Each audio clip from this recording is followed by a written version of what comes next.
All right, it is 2:30. I appreciate everyone who is here on time. We are going to go ahead and start the webinar. We've got a fair amount to cover today, and there may be some questions that we'll try to deal with sort of individually. And all right, we're going to talk today about just some reminders concerning summer referrals and new enrollees. We'll talk about some date reminders, the summer reporting. We've got a little bit more, not a whole lot more, but a little bit more information on the summer date reporting, and then some things that are going on this summer that will impact next year. Just a reminder that referrals do not stop in the summer. So, for example, if you have a parent or even a teacher who comes up at the end of the year, like right now, and says, I want my child to be referred, I want my child tested, my child needs an IEP, you have to proceed with the referral even though it's summer. And we've said this, time and time again, but referrals, there is no cutoff date for referrals. Make sure that if you're not working 12 months, that whoever is answering your school's phone during the summer, whether it's the main desk or guidance counselors or whoever is taking phone calls, understands that if a parent inquires about a referral or testing or an IEP or any of those other trigger words, that the parent is being forwarded either to you immediately or to someone that you or your school has designated to handle referrals during the summer. One of our schools has gotten into some trouble with this from a parent who was a returning student who had requested assistance during the summer via email, and things didn't get handled until well after school began. So please make sure that you've got this covered this summer. Again, if you're not working, that there has been somebody designated that will follow up on this kind of information.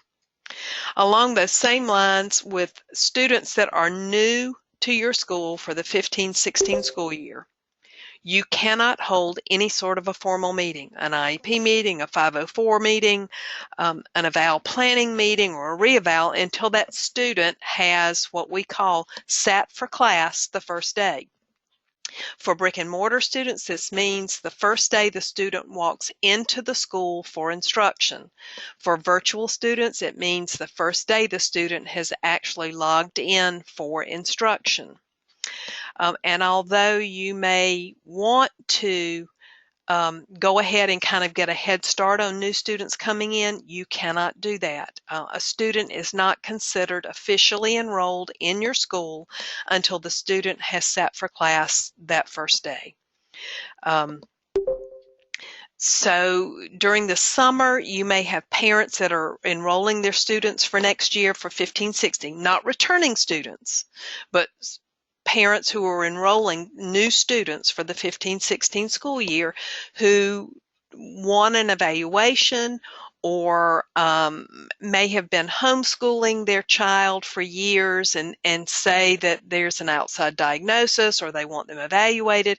Please explain to them that they need to go immediately to their district of residence and ask about an initial evaluation with them. Your obligation for Child Find to initially evaluate and identify a student with a disability does not begin until the student sits for class the first day. Until that day, the Child Find responsibility belongs to the child's district of residence. So please refer that parent immediately back to the district of residence and explain to the parent that you can't do anything formally with that child or for that child until he sits for class that first day. Reports.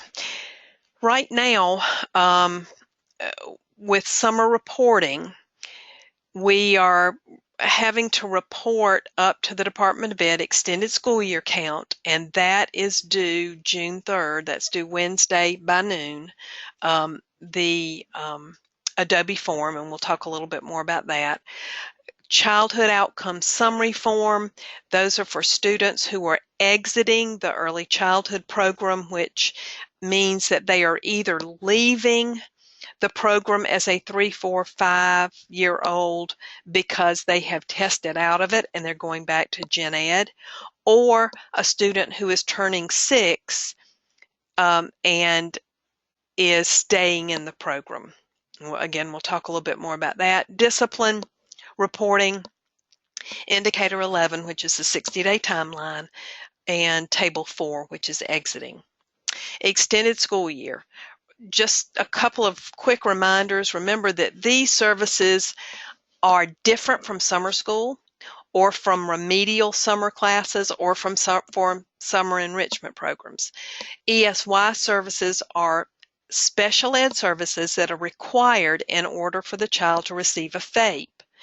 And so they are viewed as being an extension of the IEP. So in other words, if a child has not made progress toward his annual goals for reasons that would fall into the ESY category, you would provide extended school year services. And again, that's an extension of the current IEP. It's not a time to work on new and different goals. It's an extension of that current IEP. We do have resources on the bookshelf.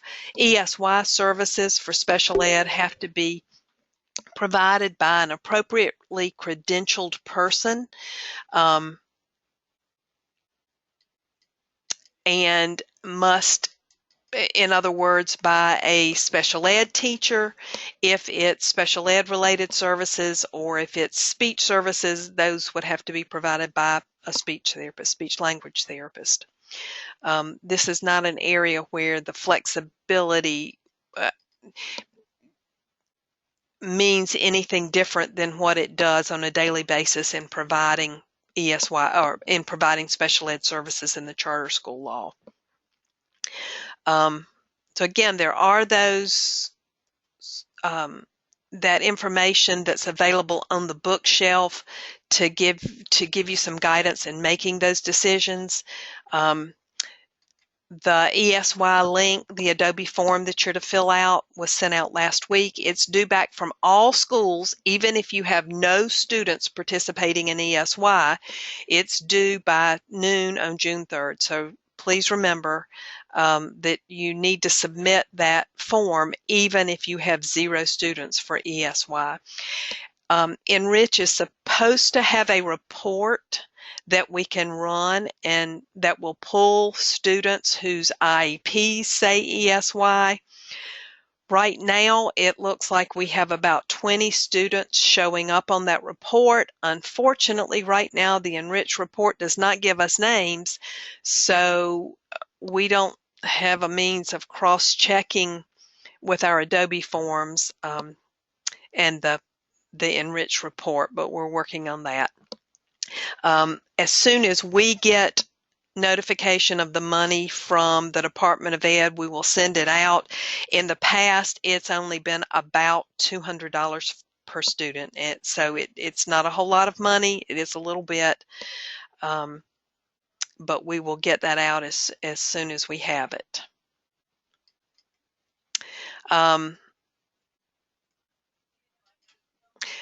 Childhood Outcome Summary Forms. We're going, and the list was not sent to schools yesterday, sorry. This actually is the slide from last year, and I apologize.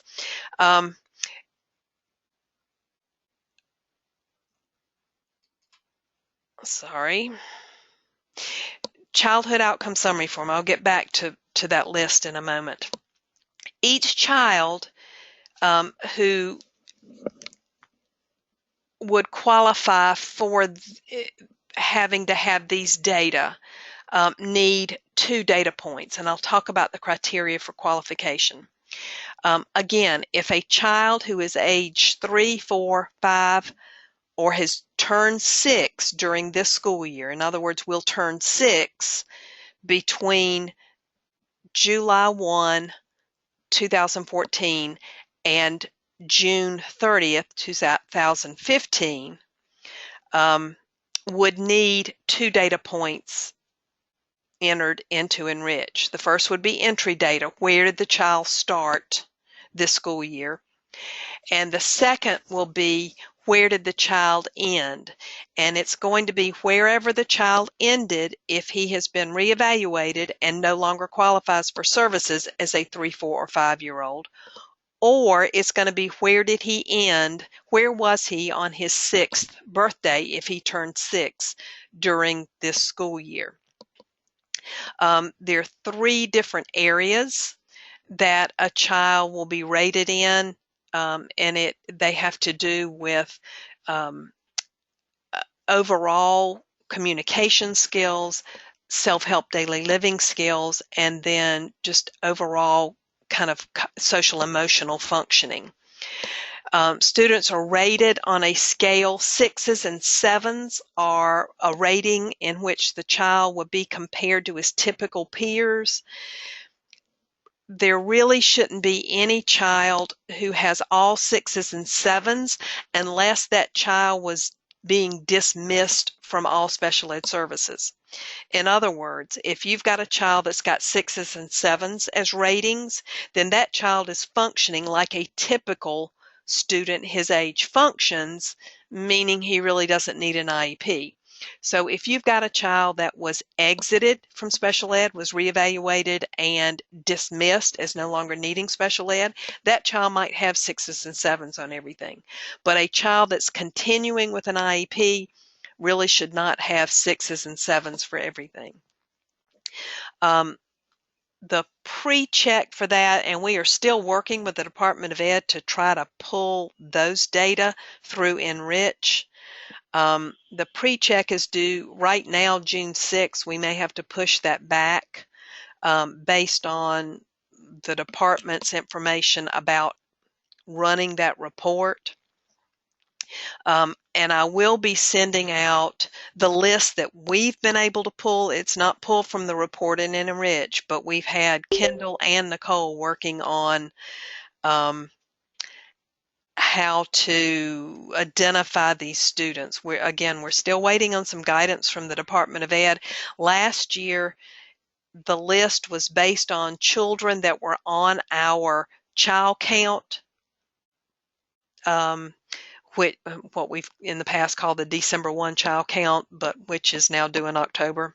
So if the child was active on the October child count, then those were, and had been served in special ed for at least 6 months, then those were the students who needed entry and exit data. I'm combining Kendall and Nicole's lists and comparing those to, and we'll be sending those out hopefully in the next day or so. But any school that has a 3K, 4K, or 5K program needs to, and is serving students with IEPs in 3K, 4K, or 5K, needs to be looking at the criteria for this. And again, these are on the bookshelves. And as soon as we send out the tentative list, I'll contact those special ed coordinators to see if you've got any specific questions. For some of you, this will be old hat, and we can walk through some more specific information. Table 5, discipline. And so, for example, one of the questions has been who completes the COSEF form if it's a speech-only child. That's entirely up to the school. COSEF forms do not have to be completed through IEP meetings, but it does require information from sort of a pulling together of information from team members for the rating. So if you decide that the student, that it's your speech language therapist that needs to do that, then that's up to you. And as long as your speech language therapist has access to Enrich, you would certainly work with that person. So again, remember that this is only for students that you have been serving this year for more than 6 months.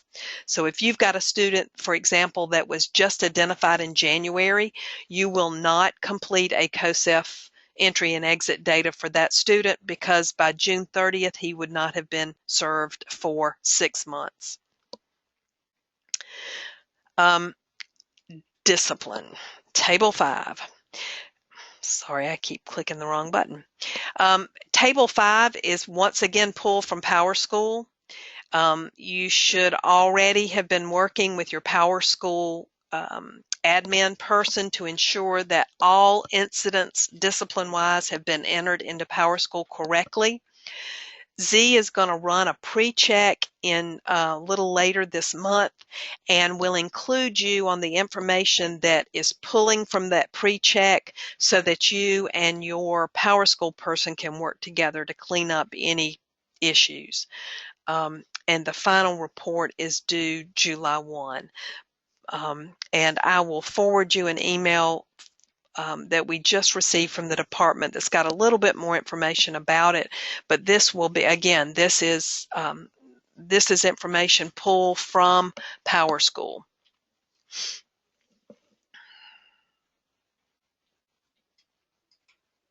Indicator 11, I've communicated with some of you already. We had an outside consultant develop a 60-day timeline report for us in Enrich. I don't think the department has they've not published theirs yet, so we don't have access to exactly what it's going to look like. Make sure that you are entering data and finalizing things in a timely fashion, and that if you have gone over the 60-day timeline, that you are entering descriptive information about why the team went over the 60-day timeline. Indicator 11 is the measure of anyone who had an evaluation planning meeting and for whom consent to evaluate was obtained from July 1/14 to 6/30/15, that would have had evaluation finished up by 6/30/15. So for example, if you got parent consent in February of 15, then that student would be included in this year's pool. If you got consent, let's say you had an evaluation planning meeting on May 31st, and you got parent consent on May 31st, that student would not be included because your evaluation timeline would not end until after June 30th, 2015. So it includes anyone for whom you have signed consent to evaluate, whose evaluation would be due on or before June 30th, 2015. The report will come from Enrich, but it only includes initial evaluations. It does not include reevaluations. In other words, it does not include any student who already had an existing IEP for whom you're doing a reeval. It only includes initial eligibility. You will have some kids for whom you received consent, for example, on May 31st, that won't be included in this year's pool because their evaluation is not due until the end of July. They're 60 days. So it's anybody whose 60 day is due June 30th, 15 or before. Again, we've got the sample report. I've already been in contact with several of you and will provide final feedback by July 15th, but I hope by the end of this week to have that report cleaned up and be well on our way, and it'll just be a matter of pulling it from Enrich by whenever the department develops it, and the clean report is due to the district on July 20th. But this is one we try not to wait to clean up. Table 4, exiting students who have left. This captures every child with an IEP, 14 years old and up, who exited for any reason, dropped out, died, is no longer eligible for services, you discontinued all special ed services, parent revoked consent, a student who moved is known to be continuing, a student who graduates with a high school diploma, or who ages out. You cannot exit a child as dropped out during the last 10 days of the school year. If you have a child that leaves during the last 10 days of the school year, you have to wait to see if he is a no-show in August before you can exit him. This is one that we don't know what the report will look like, but by July 28th, we'll provide you some feedback based on what we've been able to pull from Enrich, and the clean report is due to the district by August 8th. A reminder that today the district office has started summer office hours similar to most of the other districts in the state. We are working longer hours from Monday through Thursday, and the office is closed on Friday.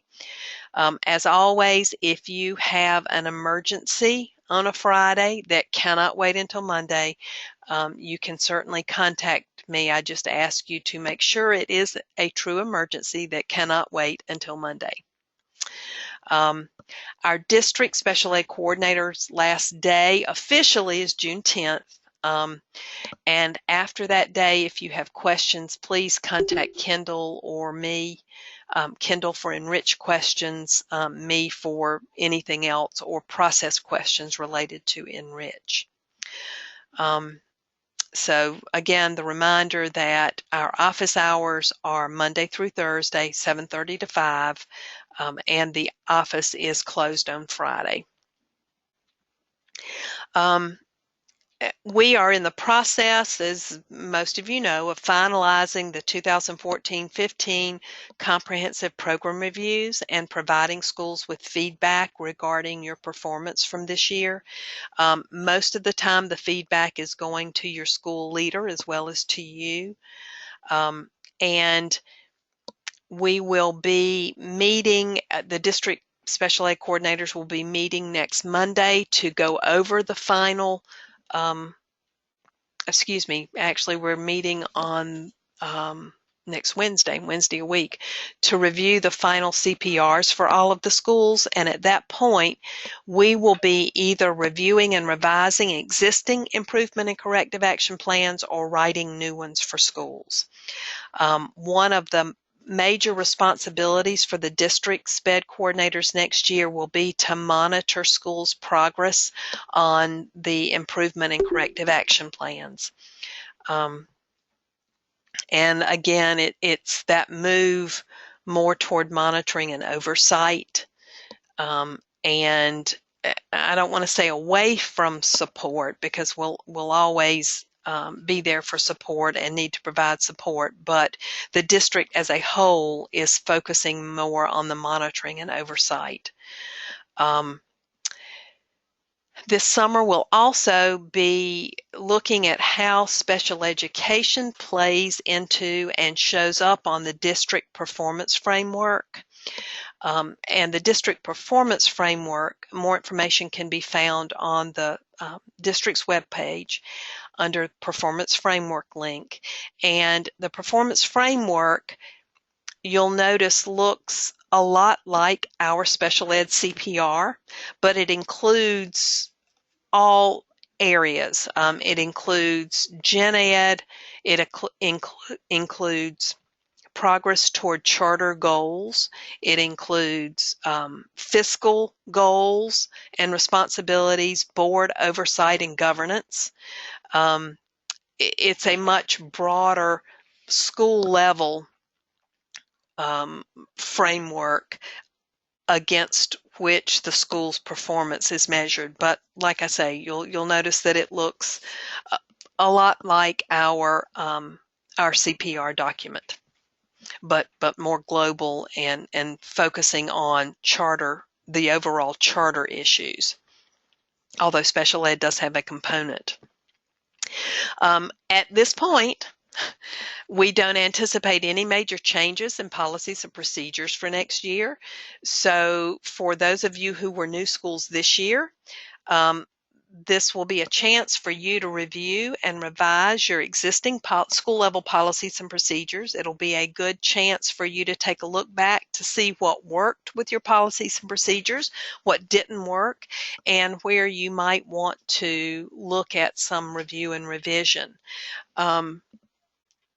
At this point, we anticipate having one new school come on board next year. And that would be a charter high school that is in the Greenville area, and it's coming on board with just one grade level. So all of our returning schools, for the schools that were new this year but who will be returning next year, your CPR process will look a little different. There won't be as much upfront work involved with it. Again, you've already got your policies and procedures written. Because we don't anticipate any changes district-wide, it would just be a matter of you reviewing and making and kind of tweaking your existing school level policies and procedures and submitting them through your CPR. Schools are expected to abide by their charters and by their contracts with the district. And as I said before, one of the main areas that the district will focus on next year is charter compliance. You'll hear when you ask questions, or when parents or anybody from the outside asks questions, you'll hear a response from the district more and more often that begins with, well, what does the school's charter say? For example, I had a parent call or email about transportation the other day, and the response from the district started with, well, what does that school's charter say? And so we'll be focusing more on the individualization within each school's charter, and how that overlays with special education. A reminder about Research to Practice, July 13th through 17th at River Bluff High School in Lexington 1. I did send out an email on May 22nd for details about reimbursement. It does require your school leader to submit the names of any special ed or general ed teachers with email contact and area of teaching responsibilities, that in order to receive reimbursement. But there's information about that in the May 22nd email. I think there are over 140 different offerings. Some of the offerings are for all week long, so they're a 5-day course.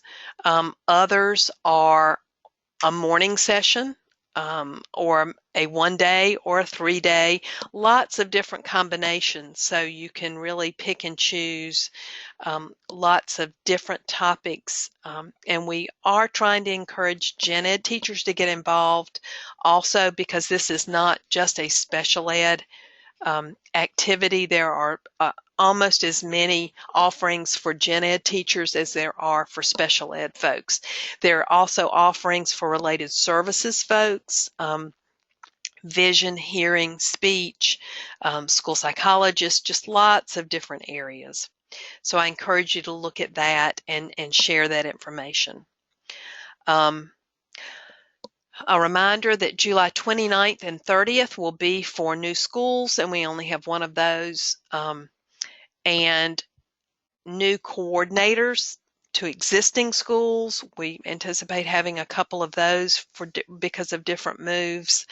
And then other selected schools that we'll let you know about within the next week or so, who are going to begin the year with corrective action plans.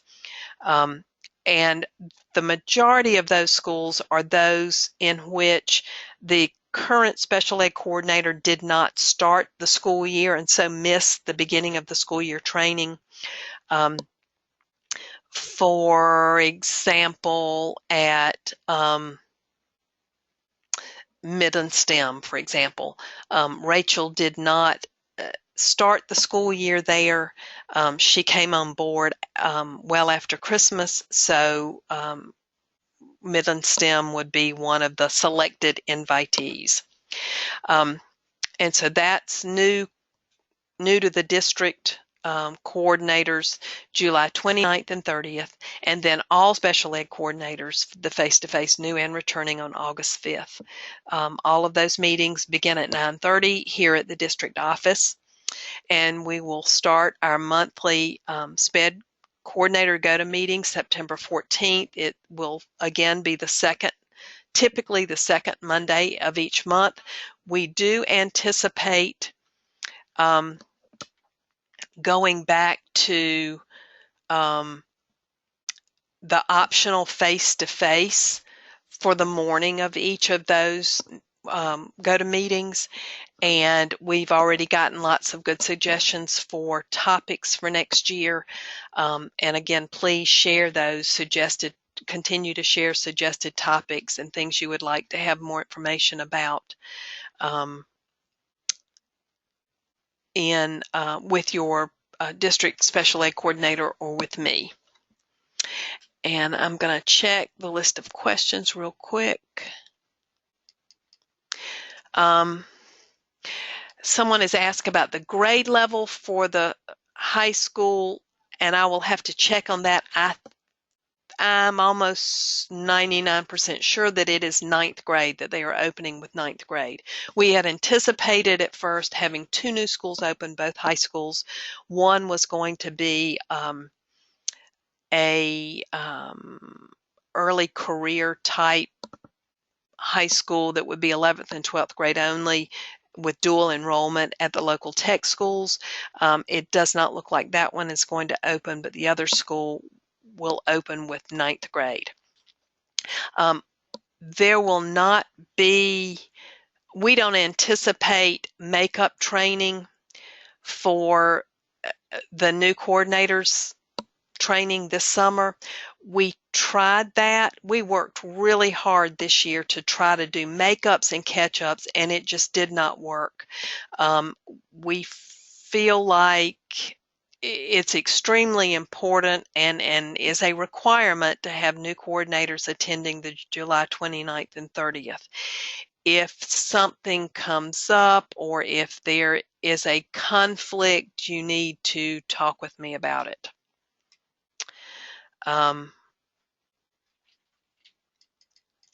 We've had a question about a teaching assistant. And Rhonda, I'm not sure if you mean come to the meeting as in the coordinator training that we do each month, or if you're talking about research to practice. If it's research to practice, then yes, you can have a special ed assistant apply for reimbursement to research to practice. If it's the coordinator training, we are asking schools to limit participation, except in certain situations, to the actual coordinator at the school. Now, for example, SE Virtual, one of our largest virtual school by far, has divided their coordinator responsibilities into 3. So they have an elementary SPED coordinator, a middle school SPED coordinator, a high school SPED coordinator, and they do send all 3 of those folks. But for typical schools, we ask that it be the SPED coordinator, again, other than when we have a school that has divided specific responsibilities like that.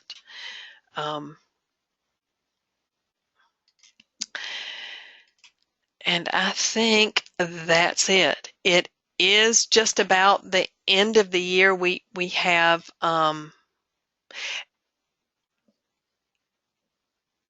a couple of schools, I think, that have already had their last day for students. And because our schools set their own calendars, we'll have schools that are ending or having their last day for students and teachers from now for the next couple of weeks. We don't anticipate having a separate Enrich training this year. The only reason we did that last year was because Enrich was new to the entire state. We will do some training with Enrich and some review when we do the new coordinators training, but it will not be the extensive training that we've done in the past. If you are a returning school and a returning coordinator, we expect that you will train any new staff that you have in Enrich. That's one of the expectations. I think that's it for today. I'll hang on to see if anybody's got any specific questions. If you could type those in the chat box. And as always, we appreciate your time and the effort you're putting into working with students with disabilities in the district. For those of you that are finishing up your first year, either as a first year coordinator or a first year school, congratulations. I know that there have been times, and even for our returning coordinators, there have been times when we weren't real sure we were going to make it, but we really are almost there. We have sort of survived the first year with Enrich, although there are still lots of unanswered questions and things, processes that have not been thought through. So we're still, you know, I said from the beginning, if we can survive our first year with Enrich, it should get better. I have changed my sign-off on my email with a couple of folks time and time again to, instead of Becky Davis, Director of Special Services, Becky Davis, I hate Enrich. I do think that once the department and Enrich get all the bugs out, that it will be a good process. Unfortunately, we've still got to try to survive until that happens. So I wish everybody a great summer. Again, any questions, let me know. And I'll be in touch with those of you for to get more information to you or to deal with you directly with COSEF forms. Thanks all.